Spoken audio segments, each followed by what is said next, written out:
सूरत महानगरपालिका में कार्यरत 10 यूनियन द्वारा संयुक्त रीते आवेदन पत्र आपी मनपाना स्टाफ पर असामाजिक तत्वों द्वारा कराता हुमलानो विरोध करायो हतो। सूरत महानगरपालिका में कार्यरत सूरत सुधराई कामदार स्टाफ मंडल, डॉक्टर बाबा साहेब आंबेडकर सफाई कामदार यूनियन, सूरत महानगरपालिका टेक्निकल स्टाफ मंडल, जय गुजरात कामदार संघ, अखिल भारतीय सफाई कामदार संगठन, सूरत महानगरपालिका स्टाफ यूनियन, नव युवान कर्मचारी सेवा संघ, सूरत महानगरपालिका नॉन टेक्निकल स्टाफ मंडल, Surat municipal corporation sanitary inspector association અને અખિલ ભારતીય સફાઈ મજદૂર સંગઠન તરફથી સુરત મહાનગરપાલિકાના કમિશનરને એક આવેદનપત્ર આપવામાં આવ્યું હતું અને જણાવાયું હતું કે સુરત મહાનગરપાલિકાના કર્મચારીઓ અને કામદારોની ઉપર વિવિધ કામગીરી દરમિયાન જાહેર જનતા તરફથી અને કેટલાક અસામાજિક તત્વો તરફથી જે હુમલો થાય છે તે નિંદનીય છે,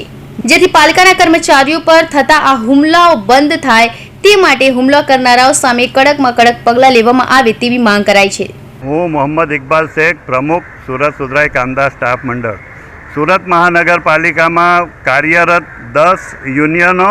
सूरत सुधराई कामदार स्टाफ मंडल, डॉक्टर बाबा साहेब आंबेडकर सफाई कामदार यूनियन, सूरत महानगरपालिका टेक्निकल स्टाफ मंडल, जय गुजरात कामदार संघ, अखिल भारतीय सफाई कामदार संगठन, Surat municipal corporation sanitary inspectors association, Surat महानगरपालिका स्टाफ यूनियन, नवयुवान कर्मचारी सेवा संघ, सूरत महानगरपालिका नॉन टेक्निकल स्टाफ मंडल અને અખિલ ભારતીય મજદૂર સંગઠન આ 10 સંયુક્ત યુનિયનો તરફથી આજ રોજ અમે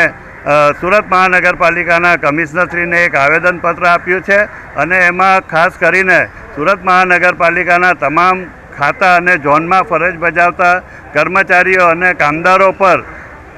જાહેર લોકો તરફથી અવારનવાર હુમલાઓ થાય છે, હુમલાઓના બનાવો બને છે। વિશેષ કરીને ઢોર પકડવાની કામગીરી હોય, દબાણ હટાવવાની કામગીરી હોય,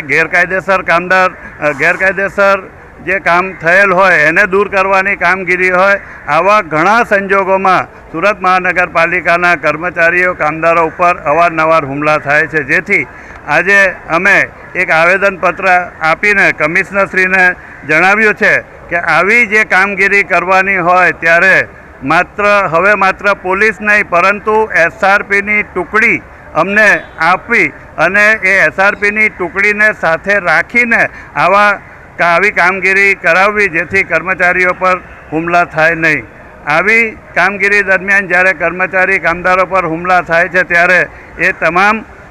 કર્મચારીને આવા જે કોઈ ઇજાગ્રસ્ત થયા હોય એ લોકોને સુરત મહાનગરપાલિકાની હોસ્પિટલોમાં વિનામૂલ્યે સારવાર આપી અને જરૂર જણાય અને બહારની કોઈ હોસ્પિટલોમાં મોકલવામાં આવે ત્યારે સુરત મહાનગરપાલિકાએ સંપૂર્ણ ખર્ચ એના માટેનો ઉઠાવવો જોઈએ। એની સાથે સાથે જ્યારે આવા પ્રસંગોએ પોલીસ ફરિયાદ નોંધાવવામાં આવે ત્યારે સુરત મહાનગરપાલિકાના આસિસ્ટન્ટ લો ઓફિસર કે લો ઓફિસરને ત્યાં હાજર રાખીને જ ફરિયાદ નોંધાવવી, જેથી એ ફરિયાદ ચોક્કસ રીતે નોંધાઈ શકે। ભવિષ્યમાં આવા હુમલા ન થાય તે માટેની તકેદારી રાખવી અને સુરત મહાનગરપાલિકાના તમામ કર્મચારી અને કામદારોને રક્ષણ આપવા માટેની માંગણી અમે મ્યુનિસિપલ કમિશનરશ્રીને આજ રોજ કરી છે। કેટલા કિસ્સામાં ઘટનાઓ